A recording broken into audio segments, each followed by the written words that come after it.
ආයිබෝවන් අද අපි කතා කරන්නේ නිකම් බිලියනපතියෙක් ගැන නෙමෙයි. මිනිස් වර්ගයාගේ අනාගතය වෙනස් කරන්න හීන දකින සමහරුන්ට අනුව අනාගතයෙන් ආපු මිනිහෙක් වගේ පේන ඉලෝන් මස්ක් ගැන. අද වෙනකොට ඔහුගේ වත්කම ඇමරිකානු ඩොලර් බිලියන 724.5ක් විතර වෙනවා. ඔහු තමයි ලෝකයේ ඉන්න ධනවත්ම මිනිසා. හැබැයි ඉලෝන්ගේ මේ ගමන ලේසි පහසු එකක් නම් උනේ නැහැ. රොකට් පිපිරිලා සමාගම් බංකොලොත් වෙන්න ගිහින් ලෝකයේම හිනාවට ලක් වෙච්ච කාලයක් ඔහුට තිබුණා.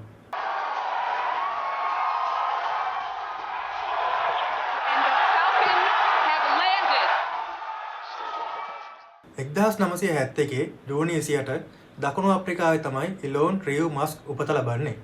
එයාගේ අම්මා මේ මස්ක්. ඇය නිරූපණ ශිල්පිනියක් වගේම පෝෂණ වේදිනියක්. පියා එරල් මස්ක්. ඔහු විද්‍යුත් යාන්ත්‍රික ඉංජිනේරුවරයෙක්.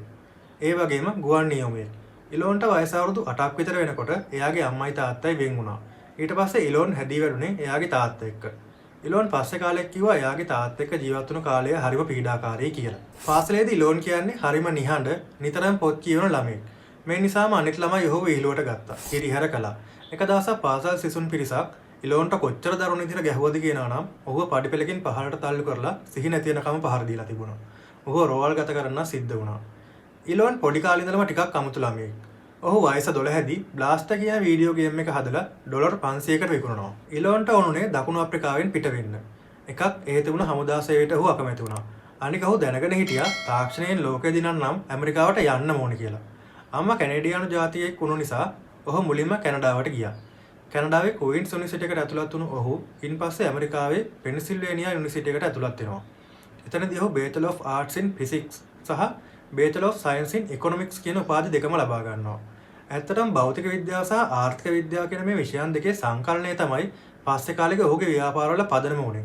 2002 වසරේදී ඔහුට ඇමරිකානු පුරවැසිභාවය ලැබෙනවා. ඊට පස්සේ ඔහු ස්ටැන්ෆර්ඩ් විශ්වවිද්‍යාලයට PhD එකක් කරන්න ගියත් ඒක පටන් අරන් දවස් දෙකකින් අතහැරලා දානවා.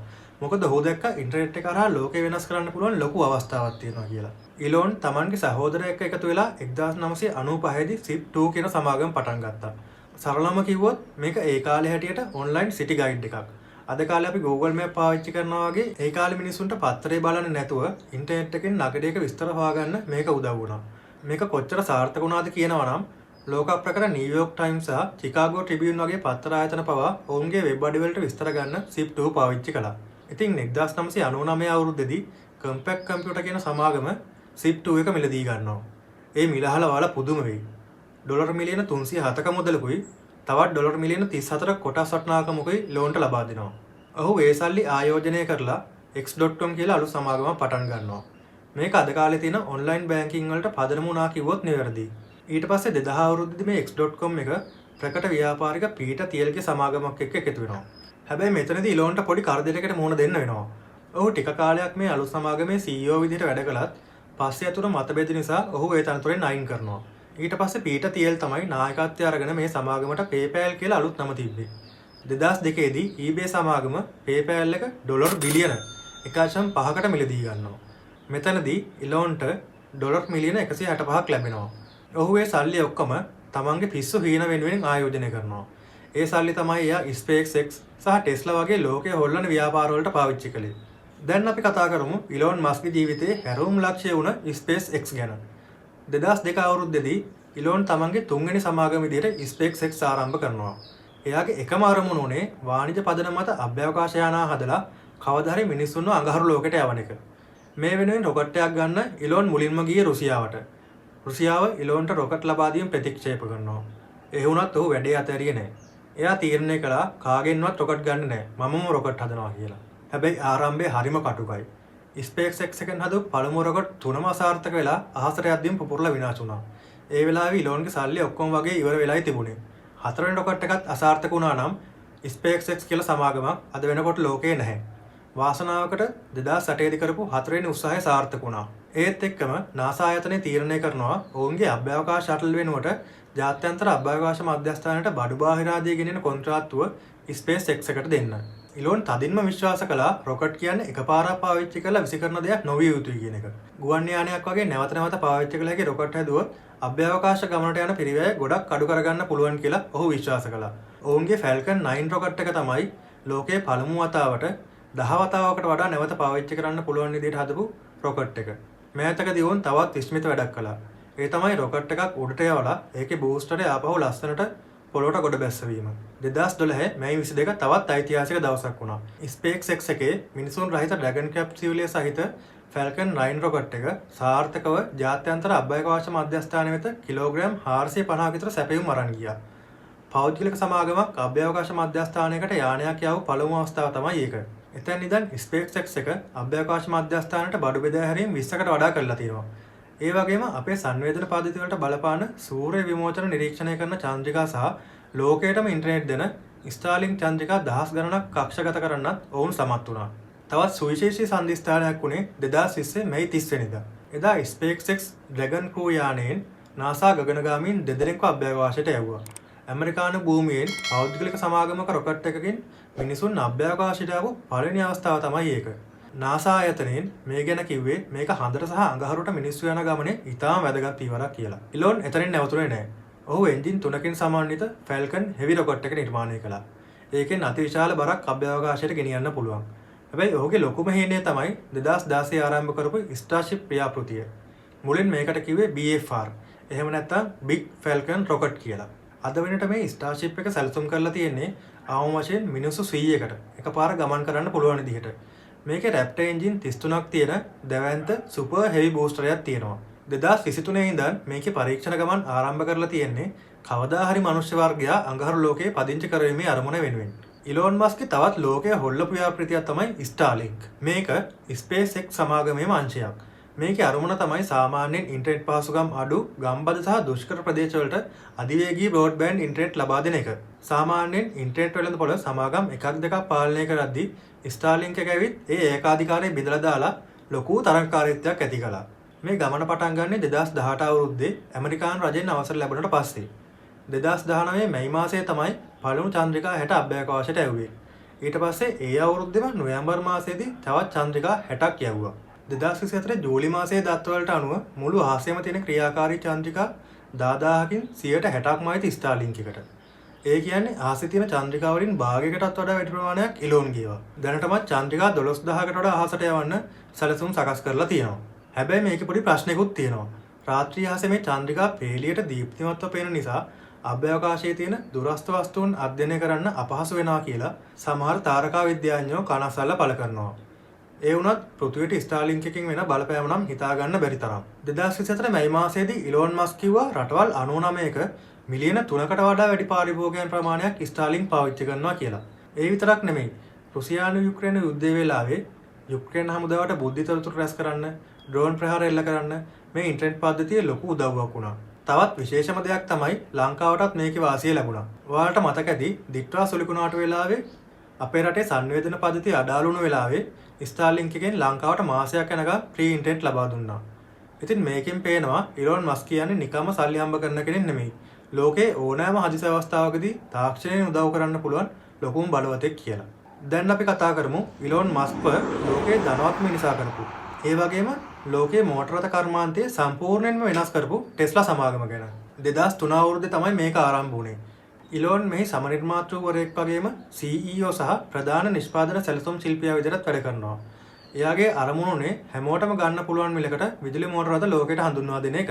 ටෙස්ලා සමාගම මේ දශක දෙක ඇතුළත විවිධ මාදිලේ වාහන රැසක් එළිදැක්වුවා.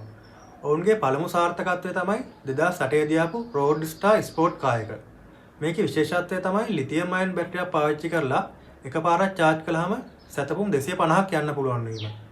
ඒ වගේම තප්පර 3.7ක් වගේ සුළු කාලයකින් පැයට සැතපුම් 0 සිට 60 දක්වා වේගයකට ළඟා වෙන්න පුළුවන් වුණා. ඊට පස්සේ ඔවුන් Model S, Model 3, Model X, Model Y සහ සයිබර් ට්‍රක් වගේ වාහන පෙළක් වෙළඳපොළට දැම්මා. විශේෂයෙන්ම 2013 දී ආපු Model S එක මෝටර් ට්‍රෙන්ඩ් සංග්‍රහය විසින් වසරේ මෝටර රථය ලෙසත් නම් කළා. 2019 වෙනකොට ඇමරිකාවේ විදුලි වාහන අලෙවියෙන් 75%ක්ම පාලනය කළේ ටෙස්ලා සමාගම. 2024 දෙවෙනි කාර්තුව වෙනකොට ටෙස්ලා එකේ වෙළඳපොළ කොටස 149ක් දක්වා පහත් වැටුණා. ඒකට ප්‍රධාන හේතුවක් වුණේ නිෂ්පාදන ප්‍රමාදයන් සහ ආරක්ෂාව පිළිබඳ මතුවුණු ගැටලු. උදාහරණයක් විදිහට Model 3 එක වෙළඳපොළට එන්නත් කලින් 3 පාරක් විතර ප්‍රමාද වුණා. ඒ වෙලාවේ ඇති වුණු නිෂ්පාදන ප්‍රශ්න විසඳන්න ඉලෝන්ට පෞද්ගලිකම ඉංජිනේරු කටයුතු වලට මැදිහත් වෙන්න සිද්ධ වුණා. අනිත් ලොකුම ආందోලනය තමයි සයිබර් ට්‍රක් එක. මේකේ සයිබර්පන්ක් විලාසිතාව හැදුවේ බ්ලේඩ් රනර් වගේ චිත්‍රපට වලින් ආభాෂය අරගෙන. 2019 දී මේක හඳුන්වා දුන්නත් 2023 දී පාරට එනකොට මෙහි මිල USD 21000කින් විතර වැඩිලා තිබුණා. ඒ විතරක් නෙමෙයි මේ ට්‍රක් එකේ ආරක්ෂාව ගැන ලොකු ප්‍රශ්න මතුවුණා. විශේෂයෙන් අනුතරකදී මගීන්ට දැනෙන බලපෑම අවගන්න ක්‍රම්පල් සෝර් මෙහි නැති බව විවේචනය එල්ල වුණා. 2024 අගෝස්තු මාසයේදී ටෙක්සාස් වල සයිබර් ට්‍රක් ගෙන ගැනීම් සිදුවීම් දෙකක් වාර්තා වුණා. ඉන් එකකදී රියදුරෙක් මිය ගියා. 2024 නොවැම්බර් වෙනකොට විවිධ දෝෂ නිසා සයිබර් ට්‍රක් ලක්ෂ ගණනක් 6 වතාවක්ම ආපහු කැඳවන්න ටෙස්ලා සමාගමට සිද්ධ වුණා. ඉතින් මේ වගේ අභියෝග මැද සේවක ඉවත් කරන්නත් ඉලෝන් මස්ක්ට සිදු වුණා. 2018 දී සේවකයන්ගෙන් 9%කුත් 2024 අවුරුද්දේ විතරක් සේවකයන්ගෙන් 14%කුත් ඉවත් කළ බව වාර්තා වෙනවා. දැන් ටෙස්ලා සමාගම ඔවුන්ගේ අලුත් වාණිජ ට්‍රක් රථය වන සෙමි සහ දෙවන පරම්පරාවේ රෝඩ්ස්ටර් එක හදමින් ඉන්නවා. අලුත් රෝඩ්ස්ටර් එක තප්පර 1.9කින් පැයට සැතපුම් 60ක වේගය ලබා ගන්නා ලොව වේගවත්ම මෝටර රථ වේ කියලා ඔවුන් විශ්වාස කරනවා. මේවා 2017 දී ප්‍රකාශයට පත් කළත් 2024 අග වෙනකොටත් වෙළඳපොළට ඇවිත් තිබුණේ නැහැ. හැබැයි මොන ප්‍රශ්න ආවත් අදටත් ලෝකයේ වටිනාම රිමෝට් රථ නිෂ්පාදකයා වෙන්නේ ඉලෝන්ගේ ටෙස්ලා සමාගම. මාර්ග තදබදයට විසඳුමක් විදිහට 2017 ජනවාරි මාසයේදී ද බෝරිං කම්පැනි කියන සමාගම ආරම්භ කරනවා. ඔහුගේ අනෙක් සමාගම් වගේම මේකෙත් මූලස්ථානය තියෙන්නේ ඇමරිකාවේ ටෙක්සාස් වල.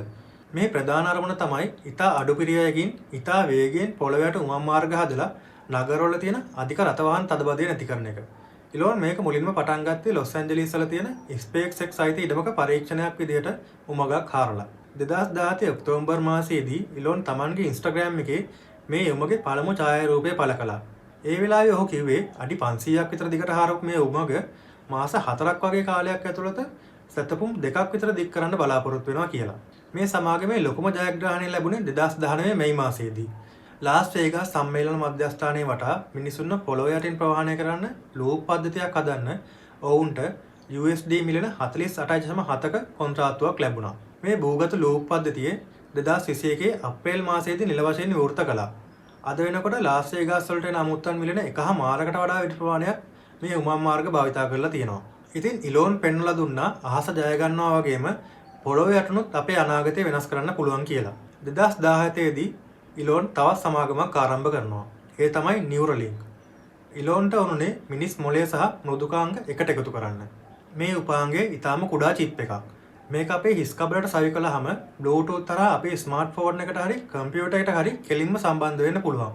මේක හරියට සිතුවිලි වලින්ම මැෂින් පාලනය කරන ටෙලිපති වගේ වැඩක්. හැබැයි මේ ගමන එච්චර ලේසි වුණේ නැහැ. 2023 දී මේ ව්‍යාපෘතිය ගැන ගැටලු ඇති වුණා. ඒ මොකද සතුන් යොදාගෙන කරපු පරීක්ෂණවලදී වඳුරන්ට අංශභාගය සහ මොළයේ ඉදිමීම වගේ ඉතාමත් දරුණු සෞඛ්‍ය ගැටලු ඇති වුණා කියලා පශු වෛද්‍ය වාර්තා වලින් හෙළි වුණා. හැබැයි ඉලෝන් මේ චෝදනා ප්‍රතික්ෂේප කළා. එයා කිව්වේ මේ පරීක්ෂණ වලට යොදාගත්තේ කොහොමත් මේ යන්න ආසන්නව හිටපු වඳුරන්ව විතරයි කියලාත් මේ චිප් එක නිසා කිසිම කෙනෙක් මැරුණේ නැහැ කියලා. කොහොම හරි 2024 ජනවාරි මාසයේදී නියුරලින්ක් සමාගම ලොකු ජයග්‍රහණයක් ලැබුවා.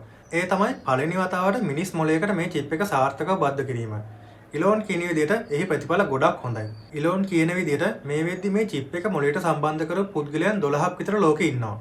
ඉදිරියේදී තවත් 20ක් 30ක් වගේ පිරිසකට මේක බද්ධ කරන්නයි ඉලෝන් බලාපොරොත්තු වෙන්නේ. ඉතින් ඇයි මේක මෙච්චර වැදගත් වෙන්නේ? විශේෂයෙන්ම අංශභාගයේ තියෙන කෙනෙක්ට තමාගේ සිතුවිල්ලෙන් විතර ෆෝන් එකක් පාලනය කරන්න මේකෙන් අවස්ථාව ලැබෙනවා. ඒ වගේම අනාගතයේදී පෙනීම නැති වුණ අයට මේ හරහා පෙනීම ලබා දෙන්නත් මේ තාක්ෂණයට පුළුවන් කියලා ඉලෝන් දැඩිව විශ්වාස කරනවා. මෑත කාලයේ ලොකුම ආందోලනය වුණේ ඩොලර් බිලියන 44කට ට්විට් එක මිලදී ගැනීම. ඔහු ඊට පස්සේ එහි නම X විදිහට වෙනස් කරා. ඔහු කිව්වේ අදහස් ප්‍රකාශ කිරීමේ නිදහස වෙනුවෙන් මේක කළා කියලා. ඉලෝන් සතියට පැය 100ක් විතර වැඩ කරනවා. ටෙස්ලා සමාගමේ ප්‍රශ්න තිබුණු කාලේ ඔහු නිදාගත්තේ ෆැක්ටරි එකේ බිම. ඔහු කියන්නේ ඔයාට ලෝකෙ වෙනස් කරන්න ඕන නම් සතියකට පැය 40ක් වැඩ කරලා ඒක කරන්න බැහැ කියලා. ඔහුගේ අවසාන ඉලක්කය තමයි 2050 වෙනකොට මිනිස්සු මිලියනයක් අඟහරු ලෝකයේ පදිංචි කරන එක. ඒ වෙනුවෙන් ඔහු ස්ටාර්ෂිප් කියන ලෝකයේ විශාලම රොකට් එක හදනවා. ඔහු විශ්වාස කරන්නේ පෘථිවියට යම් දිනක විනාශයක් වුණොත් මනුෂ්‍ය වර්ගයා බේර ගන්න තියෙන එකම විදිය මල්ටි ප්ලැනටරි වීම කියලා. ඉලෝන් මස්ක් කියන්නේ අමුතුම මිනිහෙක්. සමහරව ඔහුට ආදරය කරනවා. සමහරව ඔහුට වෛර කරනවා. හැබැයි එක දෙයක් පැහැදිලියි. ඔහු නැතුව අනාගත තාක්ෂණය ගැන අපිට හිතන්නවත් බැහැ. ඔහුගේ ජීවිතයෙන් අපිට ගන්න තියෙන ලොකුම පාඩම තමයි කවුරු මොනවා කිව්වත් ඔයාගේ හීනය වෙනුවෙන් අවදානම් ගන්න බය වෙන්න එපා කියන එක. ඉතින් මේ වීඩියෝ එක ගැන ඔයාලට හිතන දේවල් පහලින් කමෙන්ට් කරන්න. වීඩියෝ එක හොඳයි නම් ලයික් එකක් දාලා සබ්ස්ක්‍රයිබ් කරන්න. එහෙනම් අලුත් වීඩියෝ එකකින් ආයි හම්බෙමු. බොහොම ස්තුතියි.